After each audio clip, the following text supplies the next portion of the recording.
Bitterroot Valley, Montana, August 1884. The sun beat down on a valley floor, shimmering with heat, cooking the scent of pine and curing hay from the air. In the world of men, it was a season of frantic, sweat-soaked labor, of stacking cords of wood that would mean the difference between life and death in 5 months' time. Every settler with a lick of sense was either in the forest with an axe or on their cabin with a bucket of daubing, sealing the cracks that winter would find. All except the Italian Donato Ricasoli. He was not felling trees, he was not chinking logs. Instead, on his small plot of land near the river road, he was engaged in an act of baffling, dusty alchemy. He had built a strange, squat kiln of river stone and clay, and from it, a plume of acrid smoke rose into the blue sky. He was burning rocks, specifically the soft, pale limestone he'd spent weeks hauling from an outcrop miles up the valley. Reuben Halsey, owner of the valley's only steam-powered sawmill, reined in his horse, his shadow falling over Ricasoli's work. Halsey was a man built of the same timber he milled, square, solid, and certain. "Ricasoli," he said, his voice carrying the easy authority of a man who controlled the valley's supply of shelter. "The whole valley is laying in wood for the winter, and you're having a bonfire with rocks." Beside him, Jebediah Finch, the valley's best carpenter, leaned on his saddle horn and shook his head. "It's foolishness, Reuben. Plain foolishness." Donato Ricasoli looked up. He was not a large man, his face browned by a sun thousands of miles east of this one. He wiped a dusty hand across his forehead, leaving a white streak. He had spent the morning crushing the calcined lime into a fine powder, a substance so caustic it seemed to suck the very moisture from the air. Now he was mixing it in a pit with sand he'd hauled from the river, and most bizarrely with barrels of gray ash saved from his clearing fires. The result was a coarse, damp, unholy-looking mortar. "Making the walls," Donato said, his English clipped and heavy with the music of Campania. Halsey gestured with his chin toward the foundation Donato had laid. Instead of log footings, or a stone foundation for a frame house, Donato had erected a series of parallel wooden planks, held apart by ties, forming a narrow channel 18 inches wide. It looked like a long, empty horse trough. Walls of what? Mud and ash? A good gust of wind will take that down before the first snow. A log cabin, that's a wall. 2x6 studs and clapboard, that's a wall. This is a mud pie house for children. The men with Halsey chuckled. The word spread through the valley in a week. Ricasoli's folly. The Italian who was building a house from dust. They watched as he shoveled the strange gray mixture into his wooden forms, tamping it down with a heavy post, raising the forms another level once the concoction had set. It was slow, tedious, and utterly alien. It was the work of a madman.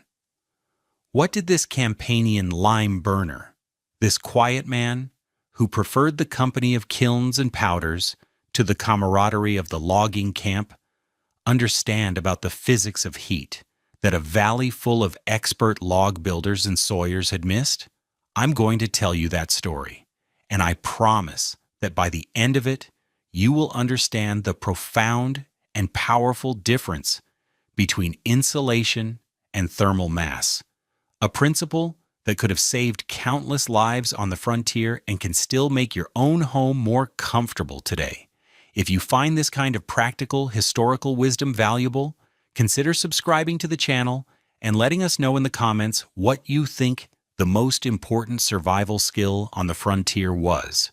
Donato Ricasoli was not a carpenter. He was not a farmer, not a frontiersman, not an engineer. In his homeland, on the volcanic slopes of the Apennine Mountains, he held a title that had no direct translation in the Bitterroot Valley. He was a calcinaio, a lime burner. His hands were not trained to the axe or the adze, but to the subtle chemistry of fire and stone. His world was one of kilns, of pozzolana, the volcanic ash that made Roman concrete legendary, of slaking pits that hissed and steamed with terrifying energy, and of the secret ratios of sand and aggregate that created mortars capable of lasting 2,000 years. He understood how to teach stone to become liquid, and then become stone again, harder than before. He and his wife, Sophia, had come to Montana with their 2 children, Marco and Isabella, drawn by the promise of land and the clean, sharp air that was supposed to be a tonic for the soul. They brought with them little more than their faith and the knowledge stored in Donato's hands. That knowledge, however, was written in a language of materials this new world didn't seem to speak. Here the world was wood. Everything was wood. Houses, fences, fuel, tools, commerce. It all grew from the trunks of the lodgepole pine and the Douglas fir. Their first winter, in 1883, they had lived in a hastily built board and batten shack, a structure considered adequate by local standards. It was a disaster. It was a sieve for heat. The cold that settled into the Bitterroot that year was a physical entity, a predator that stalked the flimsy shelters of men. Donato learned the brutal lessons of its power in small, agonizing details. He watched his son, Marco, cry out as a tin cup of water froze to his lips, tearing the skin when he pulled it away. For 3 consecutive nights in January, Sophia's bread dough, left near the stove, refused to rise, the yeast stunned into dormancy by a cold that even the fire could not defeat. The sound of the church bell on Sunday mornings was a flat, deadened clang, and the bell ringer had to wrap the pull rope in burlap after the frozen hemp flayed the skin from his palms. They survived, but only just. They burned through a mountain of wood, living a life tethered to the hungry mouth of the cast-iron stove, huddled in a small circle of survivable warmth, while ice crystals bloomed on the walls just a few feet away. That spring, as the valley thawed, Donato walked his land. He looked at the endless forest, the source of the lumber that had failed him, and he looked down at the earth itself, at the limestone in the hills, the sand in the river, the ash from his fires. He was a calcinaio. He would not be beaten by the cold again. He would build his family a house made not of wood, but of stone. He would make himself. The fundamental failure of the frontier cabin wasn't a lack of effort or ingenuity. It was a misunderstanding of the enemy. The settlers of the Bitterroot, like frontiersmen everywhere, were fighting a battle of insulation. A log cabin, for all its romantic appeal, is essentially an R-value box. The thickness of the logs, typically 8 to 12 inches of pine, provided a certain resistance to heat transfer. A well-chinked cabin, with every gap sealed against the wind, was a decent fortress against drafts. But that's all it was. The problem wasn't infiltration. The problem was capacity. The air inside a cabin holds very little heat. A cubic foot of air at 70 degrees Fahrenheit contains a mere 1.2 BTUs of thermal energy. The mass of the cabin itself, the logs, the floorboards, the furniture, held a little more, but wood is a poor conductor and has a relatively low specific heat. This meant that the entire thermal capacity of the home resided in the cast iron stove and the air it was actively heating. Silas Blackwood, a trapper who lived up the West Fork, spent half his winter on his knees with a bucket of mud and moss, re-chinking the gaps in his cabin. The extreme temperature differential between inside and outside caused the logs to shrink and twist, opening up dozens of tiny fissures. He was fighting a constant battle against air leakage, believing it was the primary source of his misery. He was partially right, but he was missing the bigger picture. Even if his cabin were perfectly airtight, the moment his fire died down to coals, the temperature inside would plummet. The stored heat in the air would radiate out through the log walls within an hour or two. By dawn, the cabin would be only marginally warmer than the outside air, the water bucket frozen solid, a rime of ice on the blankets. Frame houses, like the one Jebediah Finch was so proud of building, were often even worse. While they could be sealed more tightly, their walls were thin voids, offering almost no resistance to conductive heat loss. The settlers of 1884 had no concept of insulated wall cavities. The cold simply soaked through the clapboard, sheathing, and interior planks. On the coldest nights, you could map the location of every nailhead on an interior wall by the star-like frost patterns that formed on them, the metal conducting the cold directly from the outside in. The entire valley's economy of warmth was based on a constant, frantic burning of fuel. Abner Croft, the general store owner, did more business in cordwood than in flour and salt combined during the winter months. The smoke rising from every chimney was a testament to a desperate, inefficient war against thermodynamics. The settlers were trying to stay warm by continuously pouring heat into a leaky bucket, a bucket that had no ability to hold on to the warmth it was given. Donato Ricasoli understood that the solution wasn't a better bucket or more heat. The solution was to build a bucket that remembered the heat. The construction of Ricasoli's folly began in earnest in September. The mockery from his neighbors was a constant low hum, like the sound of the river. Donato ignored it. His focus was absolute, his process methodical. First came the forms. He used precious milled lumber, bought from Halsey's own mill, to build 2 parallel walls of planks, braced externally and tied together with wooden dowels. The cavity between them was precisely 18 inches. This was his mold.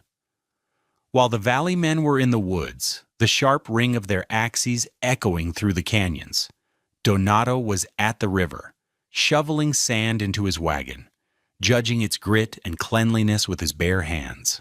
He hauled it back to his homestead, piling it near his slaking pit.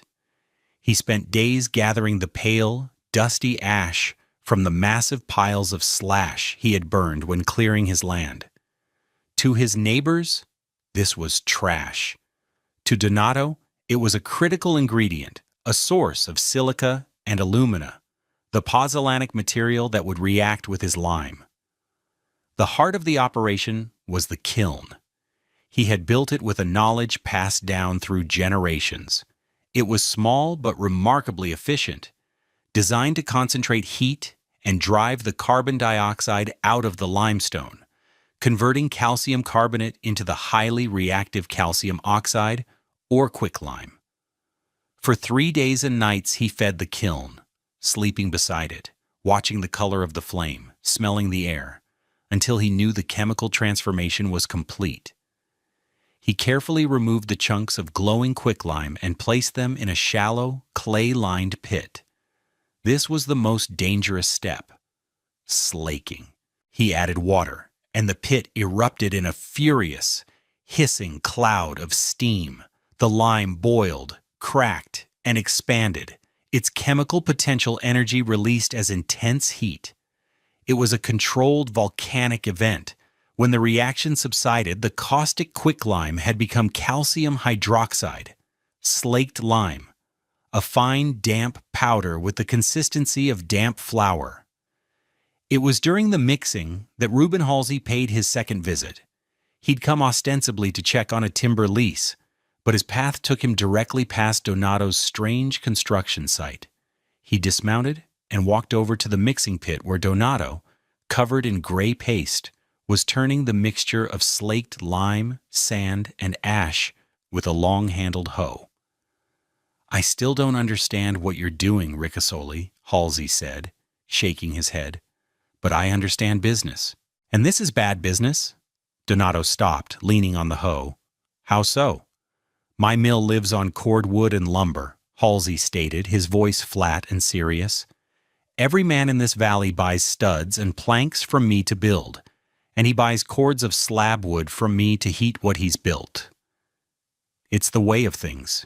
You're building a house from dirt, and you seem to think you won't need to burn much wood in it. A man burning his own walls from ash and sand starves the sawyers, Donato. Every stud you don't buy, every cord you don't burn, is a nail in my mill's coffin. The accusation hung in the air. It was not just a criticism of Donato's method, it was a charge of economic treason, of refusing to participate in the shared hardship and commerce that bound the community together. Donato looked at Halsey. Then he looked toward the small shack where his wife and children lived, the place where the cups had frozen to his son's lips. His response was quiet, delivered with no anger or defensiveness. "My family must be warm," he said. He turned back to his work, plunging the hoe into the thick, gray mixture. The conversation was over. He shoveled the damp mix into a wheelbarrow and trundled it over to the wooden forms. He poured it in, spreading it evenly, creating a layer or lift about 6 inches deep. Then he took up a heavy cedar post and began to tamp it, again and again, with a steady, rhythmic thud. The compaction was crucial, eliminating air pockets and ensuring a dense, monolithic structure. For weeks, this was his life. Mix, pour, tamp, let the lift cure for a day, then raise the forms and repeat. Slowly, painstakingly, the thick, pale gray walls of his house rose from the Montana soil, a piece of ancient Italy transplanted in the American West. To understand why Donato Ricasoli was tamping mud into a form while his neighbors were stacking logs, you have to understand a fundamental principle of thermal dynamics that was almost entirely overlooked on the frontier. The settlers were experts in R-value, even if they didn't call it that. They knew a thick log wall was warmer than a thin plank wall. They knew chinking stopped drafts. They were managing heat's escape route. But they had no concept of managing heat's residence time. They had no concept of thermal mass. Thermal mass, or heat capacity, is the ability of a material to store thermal energy. Think of it like a battery for heat. A material with high thermal mass is like a large, slow-charging, slow-draining battery. A material with low thermal mass is like a tiny battery that charges instantly and dies just as fast. Wood, the primary building material of the frontier, has a relatively low thermal mass. Air has an almost non-existent one. A traditional log cabin was a low-capacity thermal system. When you lit the stove, you were pouring BTUs, British thermal units, the standard measure of heat energy, into the air. The air temperature would rise quickly, giving the illusion of warmth, but the air itself couldn't hold that energy for long. The moment the fire died, the heat stored in the air began its rapid escape through the walls, roof, and floor. The thermal battery was tiny, and it drained in an hour or two. Now consider Donato's wall. It was 18 inches of a dense, stone-like material. A cubic foot of his lime pozzolan concrete weighed over 120 pounds. A cubic foot of pine weighs about 28 pounds. But the critical difference was in a property called specific heat, the amount of energy required to raise the material's temperature. Donato's tabby wall had a specific heat capacity far greater than wood. Let's put it in numbers. A single cord of seasoned lodgepole pine contains roughly 22 million BTUs of energy. A typical frontier stove might burn at a rate that released 30,000 BTUs per hour. In a log cabin, perhaps 28,000 of those BTUs went toward offsetting the constant heat loss through the walls and replacing the heat that had escaped. Only 2,000 BTUs might be absorbed by the mass of the cabin itself. The system was always in a state of thermal panic, needing constant input just to stay at zero. In Donato's house, the physics were entirely different.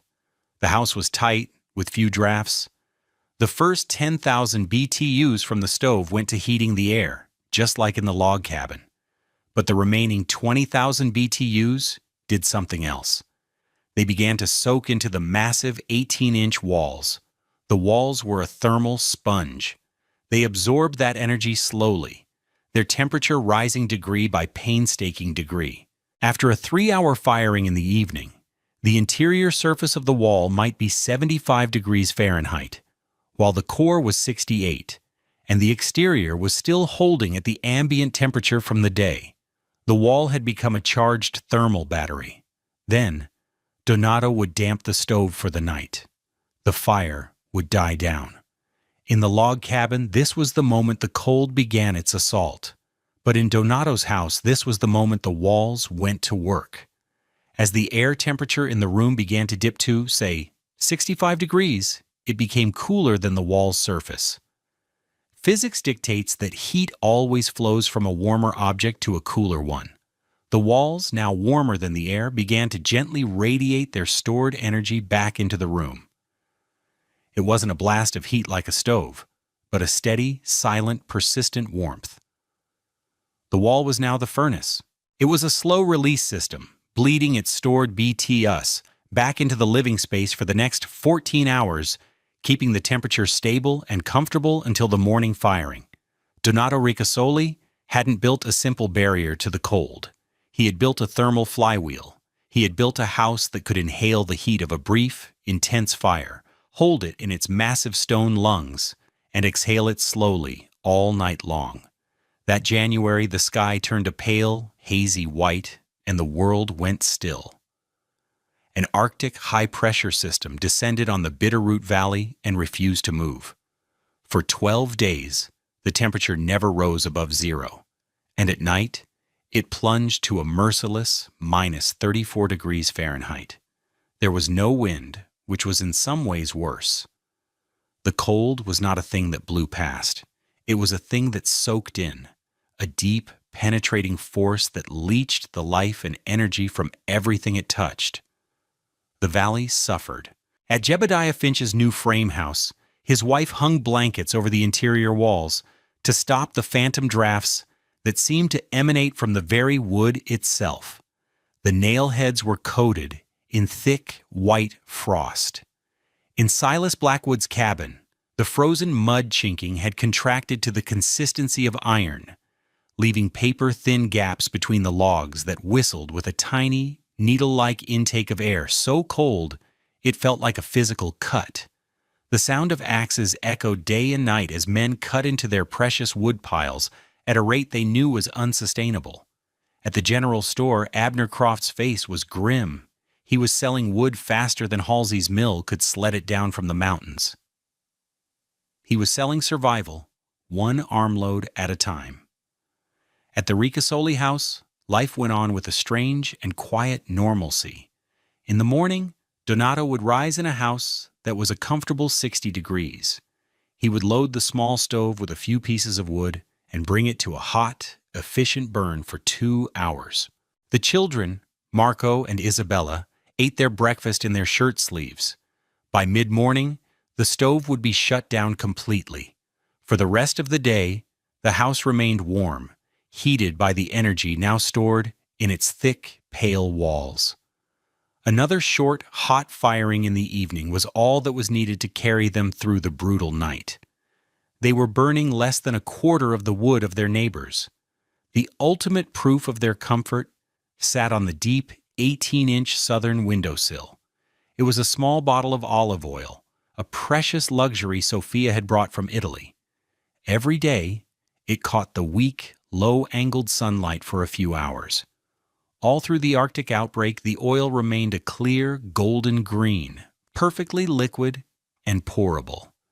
This small fact was a miracle of physics.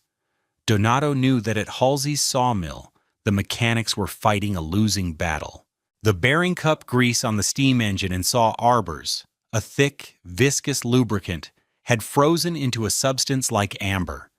They had to chip it out with hammers and chisels before they could even think of starting the machinery. In a world where even industrial grease froze solid, Sophia Ricasoli's olive oil remained stubbornly, comfortably liquid.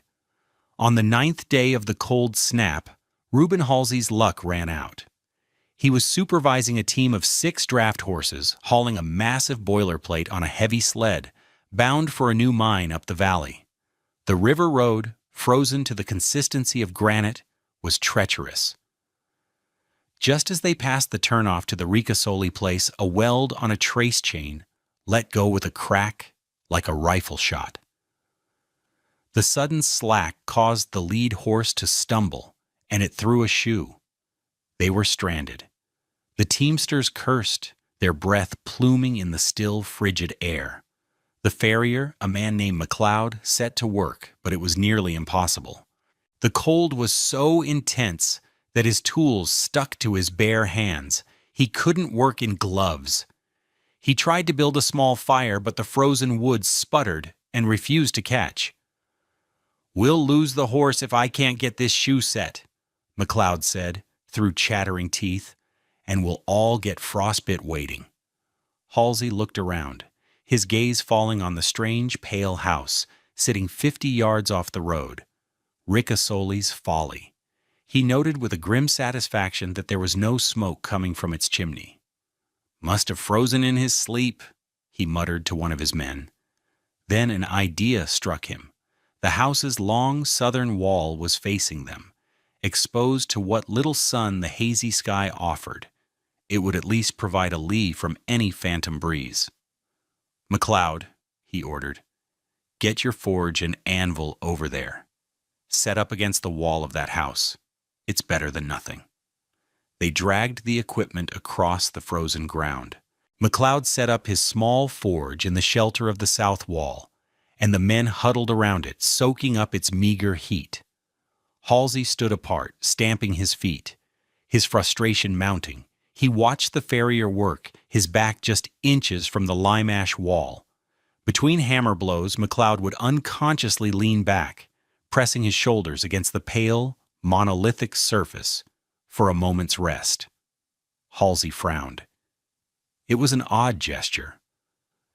Leaning against a stone wall in this cold should have been like leaning against a slab of river ice. Curiosity, or perhaps just a desperate need for a distraction, got the better of him. He walked over to the wall, his boots crunching on the dry, powdery snow. He pulled off his thick leather glove, his bare hand immediately stinging in the -30 degrees Fahrenheit air. He held his breath. He expected to feel a deep, biting, life-draining cold, the kind of cold that felt like it was pulling the very heat from your bones. He pressed his palm flat against the wall's surface. The sensation was so unexpected it made him gasp. It was not cold. It was not even what he would call warm. It was something else entirely. It was the complete absence of cold. The wall felt alive. It had a temperature that was impossibly warmer than his own freezing skin.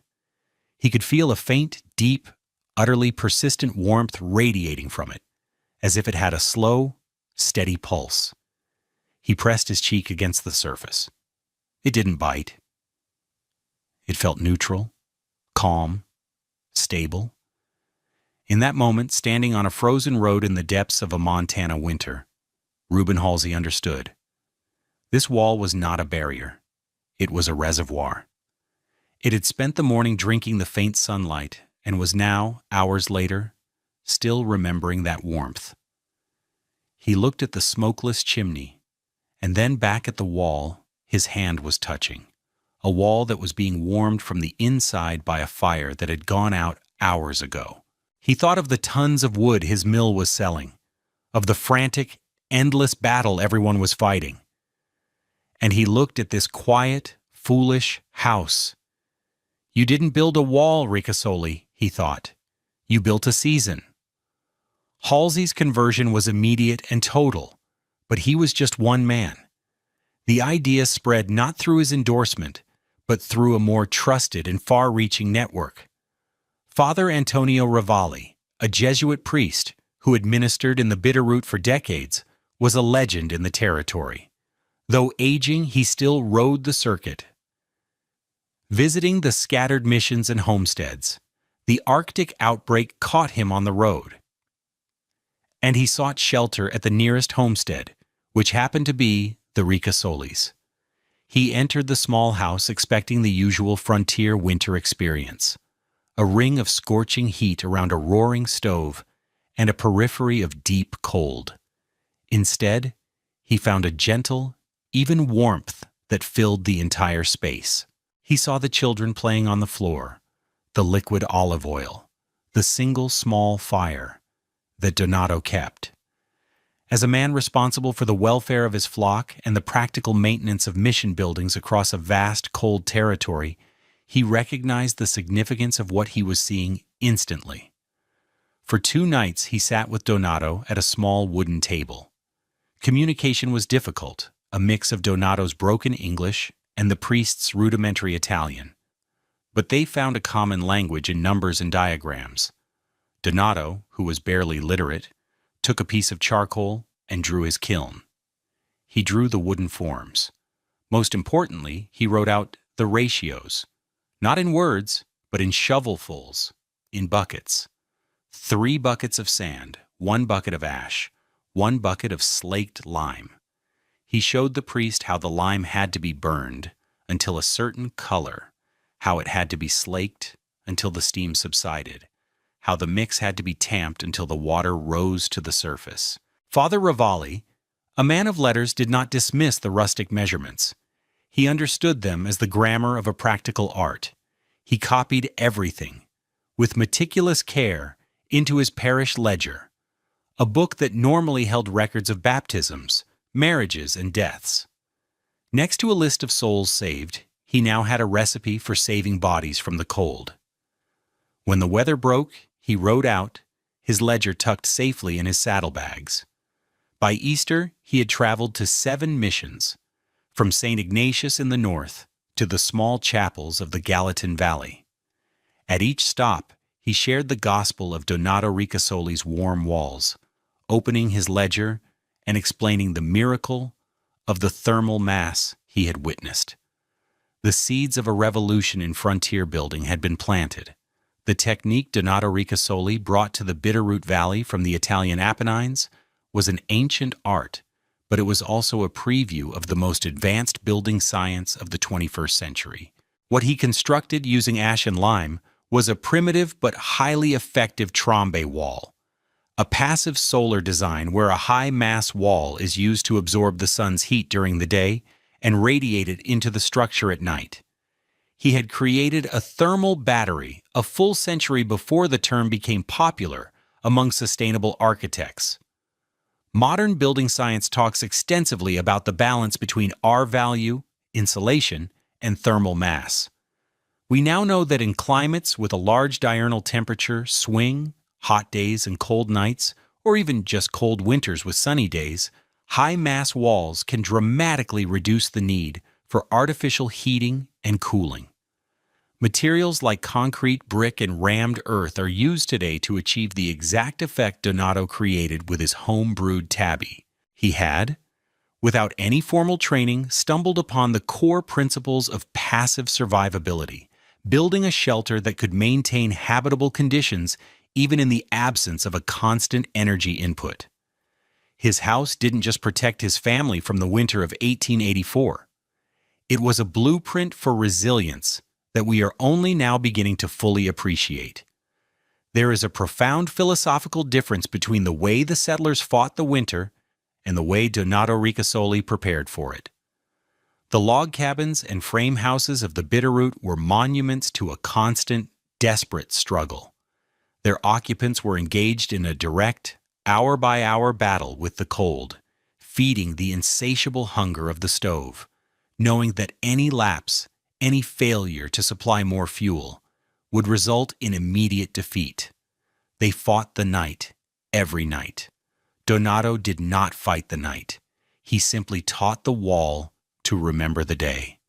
His house was not a fortress designed to repel an enemy. It was a vessel designed to hold a friend.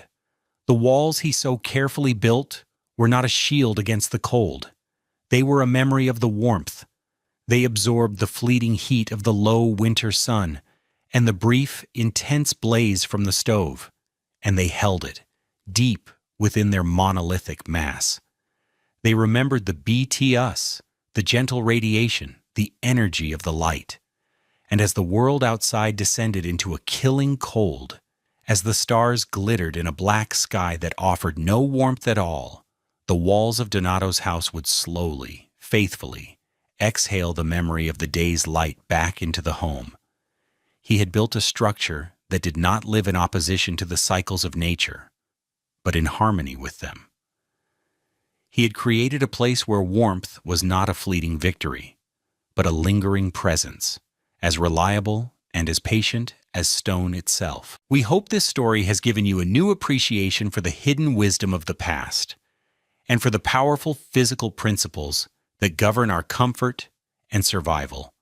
The solutions to our greatest challenges are often not found in more complexity, but in a deeper understanding of the fundamentals. If you enjoyed this journey into historical engineering and ingenuity, please consider liking this video and subscribing to our channel for more stories like it. And let us know in the comments, have you ever experienced the unique feeling of warmth from a high-mass wall on a cold day? We'd love to hear about it.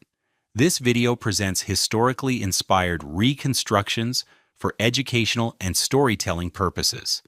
The characters, names, and specific events depicted are fictional, but the building techniques and scientific principles are based on real historical practices. Anyone attempting to apply these or similar methods in a modern context should consult with qualified professionals and adhere to all current building codes, safety guidelines, and local regulations. This content does not constitute professional, technical, or legal advice.